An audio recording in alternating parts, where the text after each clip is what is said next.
Hello everyone, তো এখানে দেখো চটজলদি একটা রান্না আমি শেখাচ্ছি, শিখে নাও। তো ফার্স্টেই দেখো সরষের তেল দিয়ে দিলাম, দিয়ে একটু কালো জিরে দিয়ে দিলাম, দিয়ে দেবো একটা কাঁচা লঙ্কা আর দিয়ে দেবো সামান্য একটুখানি পেঁয়াজ।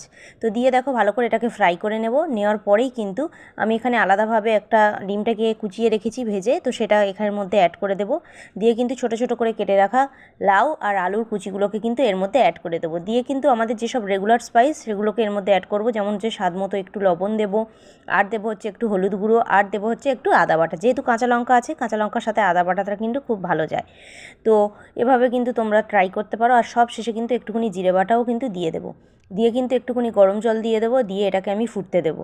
আর যেটা যখন সিদ্ধ হয়ে যাবে তারপরে কিন্তু নামানোর আগে একটু আমি আন্দাজ মতো একটু সামান্য চিনিও দিয়ে দেবো। তো তোমরা যারা চিনিটা পছন্দ করো না, তোমরা এটাকে কিন্তু স্কিপ করে যেতে পারো। চিনিটা দিলে, যেহেতু লাউ কুমড়োতে তোমরা দেখবে চিনিটা দিলে কিন্তু খেতে আরও একটু ভালো লাগে। তো অনেকেই পছন্দ করো না বা অনেকের সুগার আছে, তো তারা এটাকে স্কিপ করে যেতে পারো। তো দেখো এটাকে আমি ভালোভাবে কিন্তু এখানে ভাজা ভাজাভাবে কষিয়ে নিচ্ছি। আর জল যে দেবো অনেকটা কিন্তু দেবো না, সবজিটা জাস্ট ডুবে থাকবে সেই পরিমাণ দেবো।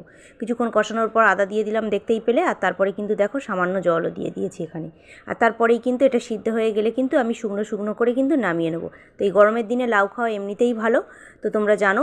তো যারা এটা পছন্দ করো তো অবশ্যই তারা খেয়েছো, আর যারা এখনও পর্যন্ত কখনো ট্রাই করে দেখোনি তারা ট্রাই করে দেখতে পারো।